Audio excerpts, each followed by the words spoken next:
This is Business Rockstars. I'm Mark Lack, and we're here to inspire, inform, and connect a community of entrepreneurs. We've got Mike Arce in the house right now. He's the CEO and founder of Loud Rumor. It's a pleasure to have you on the show, brother. Yeah, I'm glad to be here, man. So break it down. I know everything about what you're up to these days, but the audience doesn't. So what do you do? So I own a company called Loud Rumor. We're basically an advertising agency for fitness studios and independent gyms. You got in this space because you were in the fitness space as well. Originally, that's where I started my career. So the first part of my career was in the fitness industry. Yeah. Second half of my life in professional life was in the digital marketing agency world. So I ended up just combining the two of them. So what was, I guess, the hard part about getting started? Because I think a lot of the times people just see the success others have achieved, and they don't realize, like, hey, I failed many, many times, spectacular failures, and I had to go over so many struggles and adversity. You have such an amazing story. I want this to be like a chance for you to share that with the audience. You went through pain and adversity and all the synonyms of that. Break it down for us. What was your story and your transformation and journey like before you had a seven-figure business that you have now?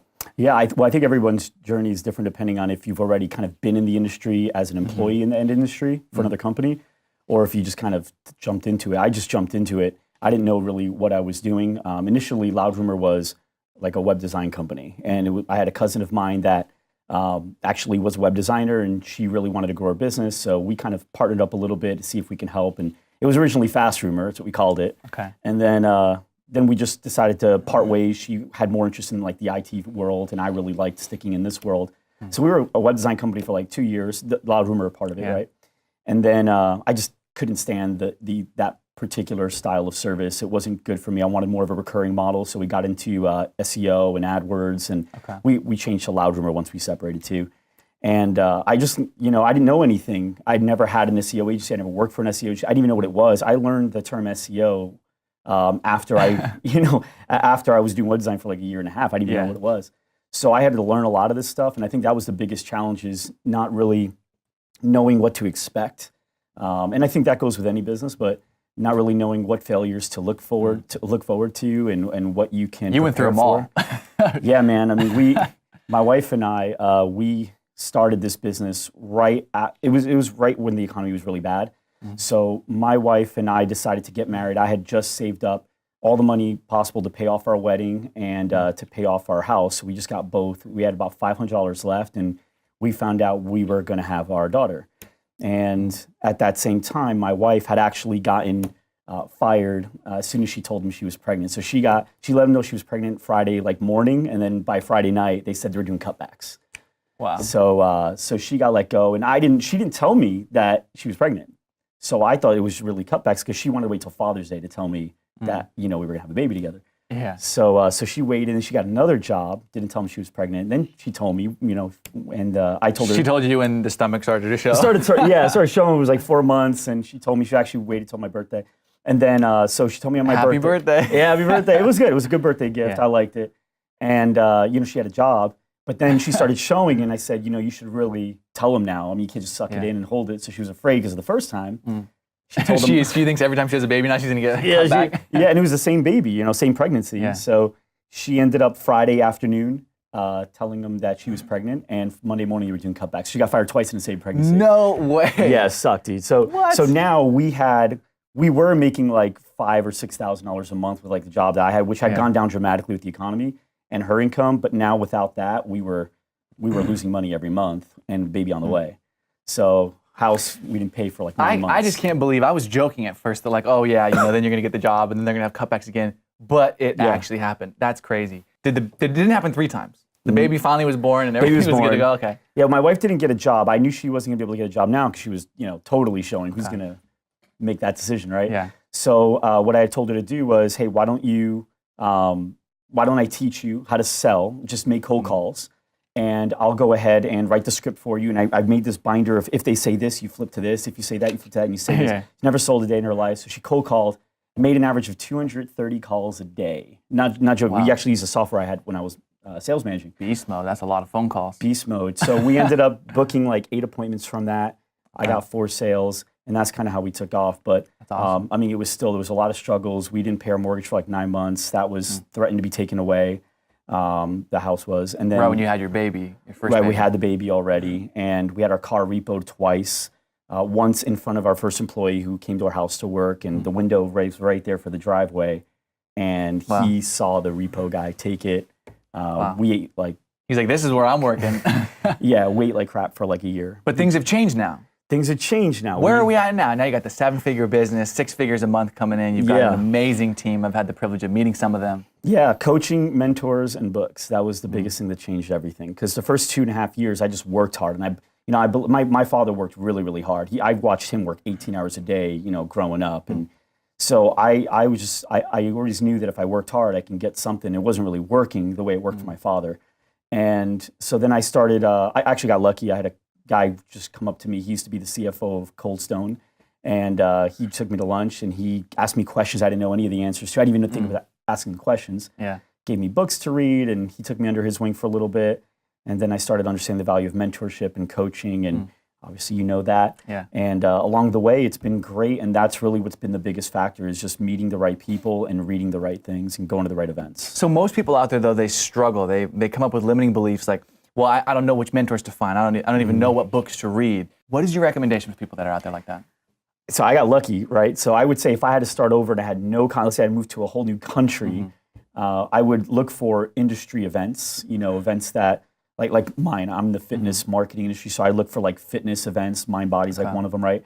And I would go there and I would listen to the speakers, and I would see what problems are they really good at solving based on what they're talking about. And then if any of my problems align with that, then I would see if I can meet up with them backstage and be able to have a conversation with them, and then see if they're the real deal. If I like them, then see if they offer coaching, and if I can hire them from there.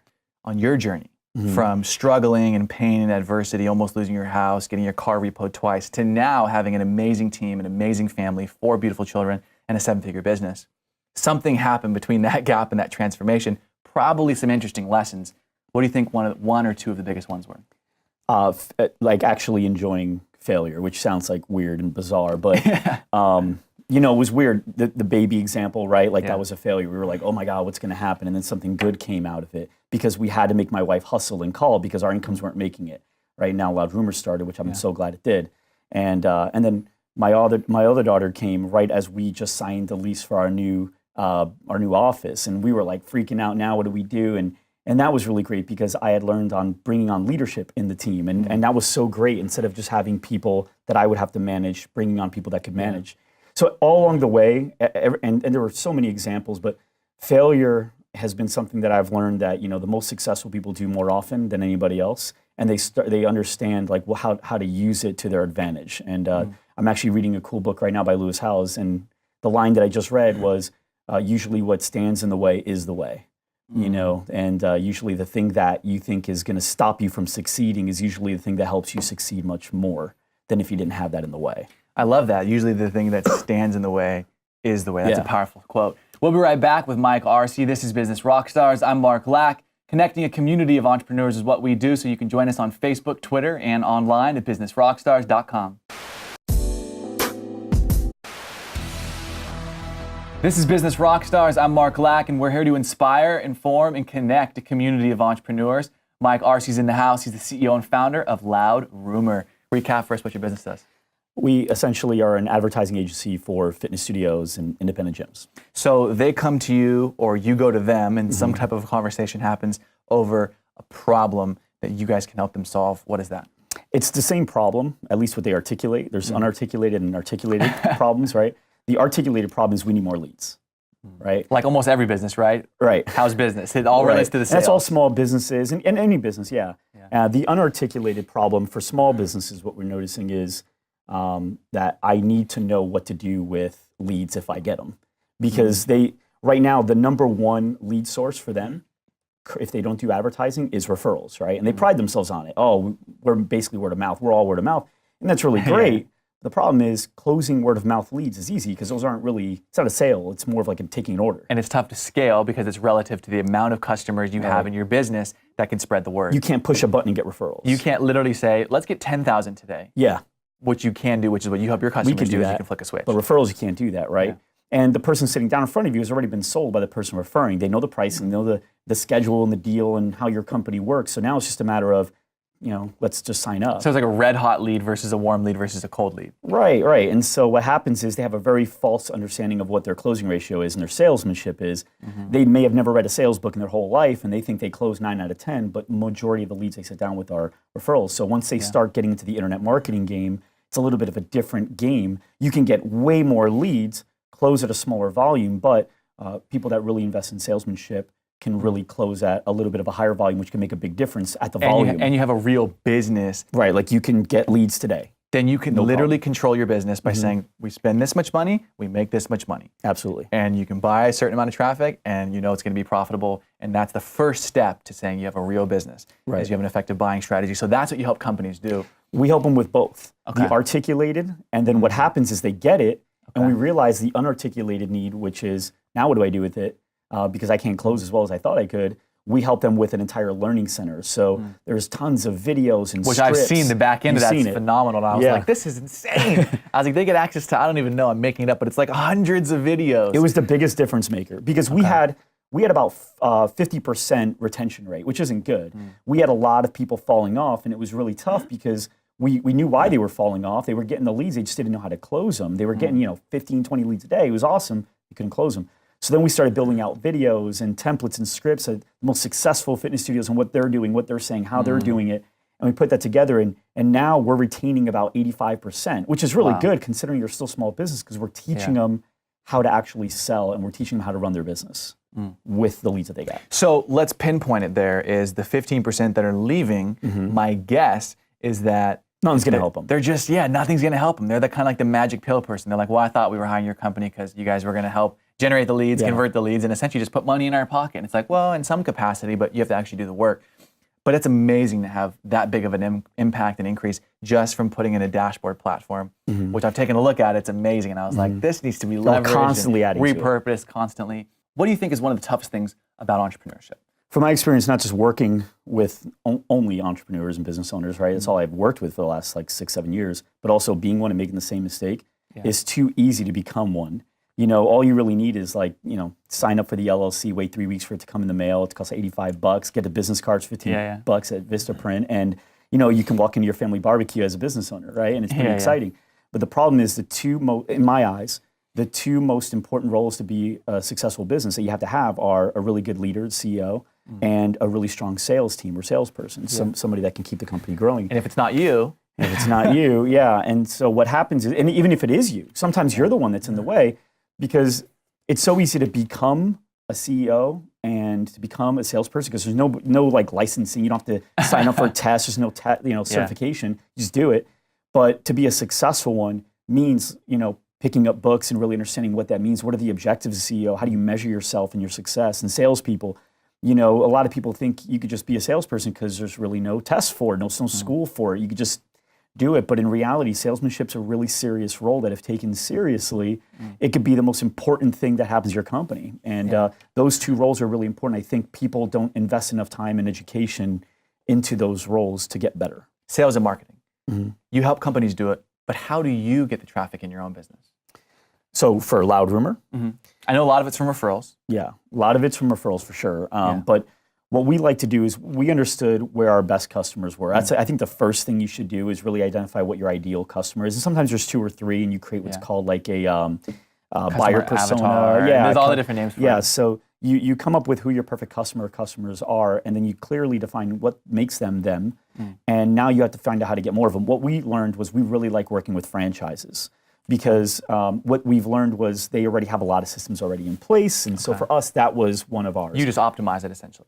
Right. And so now what we did was we found a way to advertise effectively using Facebook and YouTube ads and stuff like that to get in front of people that would be involved with these franchises. We get one of them to sign up with us. They all have owner groups. And once you perform a really good service and you get results, they start sharing the love with everyone else in the group. And next thing you know, we're getting 35 or 40 locations for that franchise, and it keeps going. Okay, I love that. So you have a very clear understanding of who your ideal customers are that you work with. Something I admire about you is you don't just have a successful business, but you're also going out in the world, you're creating a personal brand to have impact as well. So tell us about that. Tell us about your show. Tell us about what does your vision look like for building your personal brand and scaling up not only that, but also your business? So looking for areas like problems to solve, like you talked about, I think that's very important if you want to grow your company, be a really great problem solver. And what I learned is there's nobody really in the fitness space that's providing a tremendous amount of content to help you be a better business owner. There's a few that are doing a little bit here and there, but not enough.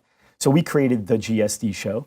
And the GSD Show it's basically a podcast / video show to basically help overcome. Every episode talks about a certain topic that's typically a challenge or a struggle for a fitness studio owner or an independent gym owner. And we bring guests in the show that have mastered how to solve that problem, and they share their strategies on that episode with them.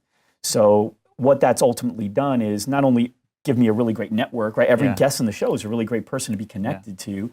And so that's been great. But also it's allowed me to share things that I've learned along the way, others to share along the way, that help these fitness studio owners be better fitness studio owners. And ultimately, when you are the one that helps solve some of their problems, they feel like you can help solve some others. And that really brings back to my agency, which is really effective. Let's talk about managing expectations and finding out how to balance being an entrepreneur, having a successful $1 million business, and being a husband and a father of 4 children. How do you make it all work? I mean, you make it sound much harder. And I think the reason it's... But a lot of people make it sound harder in their own heads, and that's what stops them. Well, it's one of those things like, if you're born without legs or arms, then you don't miss legs and arms because you've never had them as much as somebody that's had them. And I think for me, I've never dealt with entrepreneurism without always having a baby on the way or something, right? I've had 4 of them, right, throughout in the last 5 years.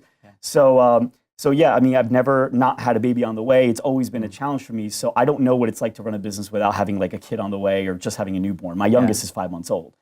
So You've been running a business with your hands behind your back somehow. Yeah, like with a sling. I've actually had a stroller. Yeah, been taking sales calls, and then as soon as the baby starts making noise, I have to walk faster so she quiets up, right? So I've never really dealt with it, so I don't see it as a challenge, but I can see how it could be. I think there's no separating the whole balance thing. I mean, if you're having problems at work, you can't help but think about it at home, and if you're having problems at home, you can't help but think about it at work. I think the important thing is to really take some time in the morning every single day and kind of plan out what your day is going to look like really meditate. You may have heard that basketball coach that makes people shoot free throws. Yeah, I think, you saw it too at that conference. Makes them shoot free throws in their head, and they actually got better at shooting free throws by doing that. I think visualizing what you want your day to look like, and that includes spending time with your wife, spending time with your sons and your kids. I think that's important, and it starts happening, and making them a part of your business. So, my son has helped me and gone to work with me and done some cool things. And my wife understands the business. Obviously, she's been involved, and I go home and I talk to her about it. She gives me her input. But I mean, it can be done. I don't think it's as hard as some people will think it is. It's like that guy that doesn't have kids and wants to wait to have kids until they're ready. You're never ready. I wasn't ready for any of them. Literally, the first one came, I wasn't ready. And the second fourth one, every one of them was like, another one? So we were never ready, but we were. So in one sentence, as we wrap up the show here, what does it take to cut the cord from the job, regardless of your context of your situation and your circumstances, cutting the cord and truly stop making excuses and step into the business and the dream life in a sentence or two? Yeah, if you first be self-aware, know that's what you really want to do. Some people make really great team members and provide value to an already existing vision. But if you have a vision and you want to live it out and you don't see anybody else doing it the way you want to do it, then I think you just have to embrace failure. I think you have to expect failure. And you have to know that, as humans, we've learned to adapt since the beginning of time. And so no matter what happens, it not only will be something you can overcome, but it'll make you better. I love that. So somebody says, I love this guy, Mike. He's an inspiration. I want to learn more about him. I want to follow him, and I want to watch the GSD show. Where can they go and find you? Yeah, you can go to thegsdshow.com. You can follow me on Twitter, Mike_J_Arce, and you can find me on Facebook on facebook.com/Mike Arce Live. There we go. Well, thanks for coming on the show, brother. Yeah, always an inspiration and pleasure. I'm Mark Lack. This is Business Rockstars. We're here to inspire, inform, and connect a community of entrepreneurs. You can join us on Facebook, Twitter, and online at businessrockstars.com.